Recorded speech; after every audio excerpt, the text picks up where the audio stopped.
Manipur gi oina kumjalising ani shupna amage census report ta leiriba aranba sing ase sumthoktana delimitation gi thabak paikhaloi Manipur miyam pakhatpi gano haina MLA Govindas na Pangthokhre wafam ase ngarang nungthil thambal sanglenda BJP gi president Sharda na chair Louduna BJP MLA sing yauna delimitation gi matang da pangthokhiba Meepham adu loiraba matung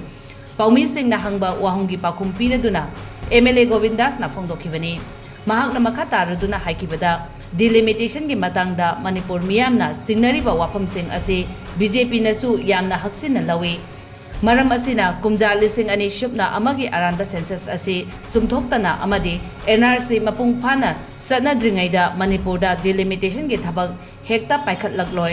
awang nongpoki state kharada delimitation gi thabak paikhatlabasu Manipurda leiriba irang asina maram oiraga delimitation hojik tawrakani haibagi thajabasu leite haina Pangthokhre Ningsing bayay Supreme Court na pikiba yatang amagi matung ina Arunachal Pradesh, Nagaland amasung Manipur yauna awang nongpoki state kharagi delimitation gi thabak tha ahungi manungda pangthoknaba center lengakta khangan khiba laikhraba matung lamdam asigi tongan ba civil society organization singna kumjali sing ani subna amagi census da aranba kaya leibana delimitation tawdringaida aranba sing ase hana sumthoknaba amadi NRC hana mapung fana Chana handriba fauba lamdam asida delimitation tawba yaroi haina taksinduna lakhibani